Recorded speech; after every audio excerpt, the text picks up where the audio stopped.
This is the 9th class explaining the Mamar, the Chassidic discourse of the Lubavitcher Rebbe, Rabbi Menachem Mendel, that was given in 1986, which is called Bayom Ahu Yitaka B'Shofar Gadol, explaining the great shofar which will be sounded by God in the days of the Moshiach, that will gather all the Jews to the holy mountain, to Jerusalem, to the third temple.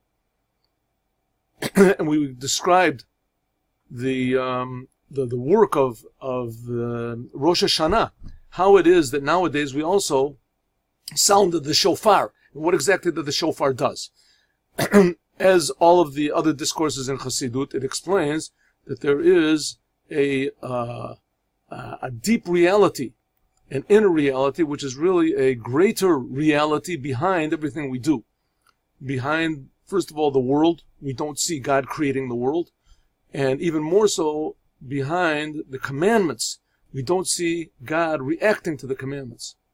But the connection of the commandments and the effect that the commandments have on God's will, because God decided that's the way it was going to be when He made the world, and especially when He gave the Torah, is much, much deeper than anything we can possibly do in the world.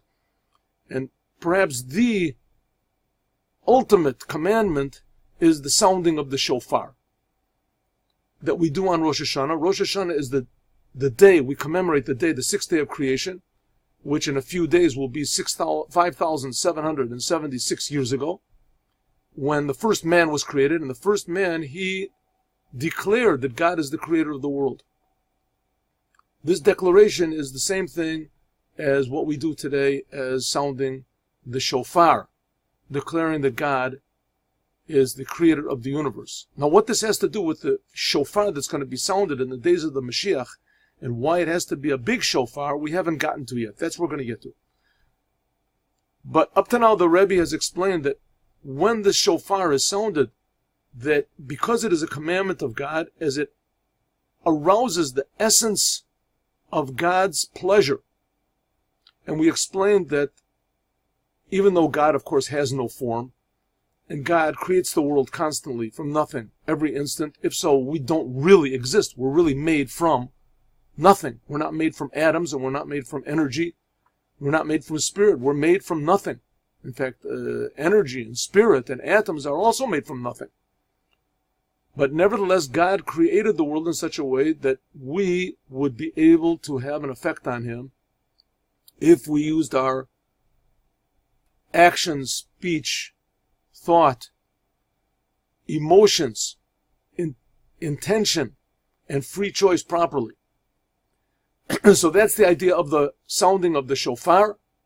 Sounding of the shofar, if we put all of our intention into it, is it has a very, very deep effect on the Creator, on the essence of the Creator.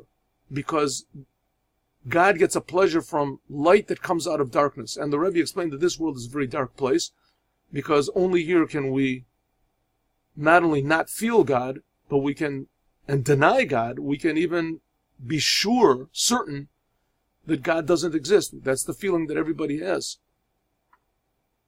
And to defy this feeling and to go through the veil of egotism and feel godliness is a big accomplishment. And that's exactly what happened on the first Rosh Hashanah.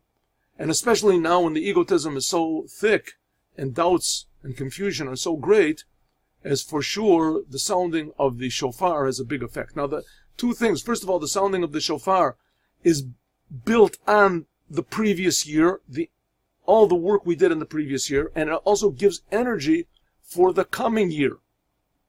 But in order that this should be done properly, as we have to have three elements which are expressed in the three blessings in the Musaf prayer of Rosh Hashanah, namely, we have to have Malchios, Zichronos, and Shofros.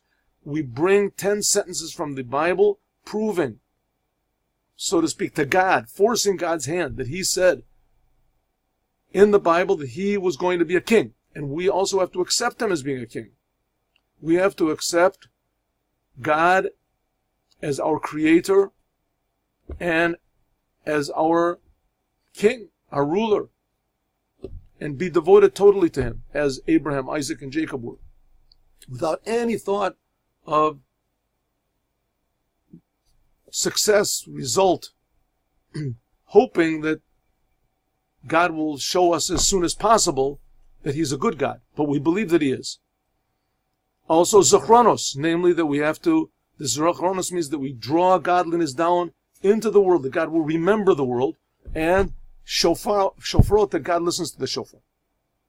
When we have these proper intentions, is that makes our Shofar sounding that we do on Rosh Hashanah very, very potent, very powerful, that a tremendous blessing comes into the world to affect the whole world, to make the world a better place. Because on every Rosh Hashanah, God, so to speak, takes inventory of the world, how the last year was and how the next year will be. So let's see what these Malchios, Zechronos, and Shofar are. Malchio, that which we said that God is a king. That has to be the intention inside of sounding the Shofar. And this is Tamlichuni Aleichem, make me rule on you. The Hakatara, that the coronation of the king. He al Yadei, the coronating God, this is by means of bittul, of surrender, atzum, tremendous surrender to God. Now, this is an idea which is not understood really properly, but what is bittul? The idea of bittul, it means doing what you're supposed to do. A person who plays baseball, he has to go according to the rules. The more he goes according to the rules and the more he fits in, so to speak, that's called bittul. The same thing, a person plays the piano. Bittul means doing what you're supposed to do in the best way. Isaac Newton came up with the principles of propulsion and gravity. Everyone has to go according to these principles. If you don't, if you decide you want to do it on your own, so you're not fitting in to the laws of nature. The same thing is, bittul means to fit in to the fact that God is creating you, and to feel this and to have love, how good God is. That's called bittul atzum, tremendous they call it self-negation, but it's really not self-negation, it's self-devotion. Ubiyacharim zeh, together with this, mitoch simcha, it has to be tremendous joy. We're not talking about the type of bittul, of surrender that is in the Eastern religions, where a person just negates his personality totally. Exactly the opposite. To be very happy, to be a servant of God, and that we have the job to fix the world, to be very happy. To the point where it says that even Abraham, when he took his son Yitzchak to sacrifice him, which is the most difficult thing for any human being to do, especially a father like Abraham with a son like Yitzchak, that Avram, even though it was against every fiber of his being, but he did it with tremendous joy because he didn't think about himself at all. That's called bittul. And doing it simcha, like it says, the gilu barato, that we should be joyous in fear. That's called making God a king. Zichronos, this is Zichron Liyom Rishon. This is what we talked about before. If you look at the previous classes that we gave, that what we do on Rosh Hashanah is a Zichron. It adds on energy to the first day. Back then, the first Rosh Hashanah, 5,776 years ago. Hainusha al yedei avodah, that namely by means of our service of God, Nase Ilui, there is made an improvement more mikamo than it was, shahaya mikamo than shahaya it was, B'yom Rishon, on the first day of creation, the first days of creation. Kaniskal, like we mentioned before, Barucha and long life. Ubaman, how do we do this? What really is the button that makes everything happen? The shofar. The shofar brings it into the physical world. It breaks through the spiritual and brings this revelation into the physical. Shebezeh nichlal, that then this is included. Hein amirat pesukim shofar. This is including also the saying of the sentences, the 10 sentences from the Bible that we bring to prove that God listens to a shofar, and also tikiyat shofar, also actually sounding the shofar b'pol.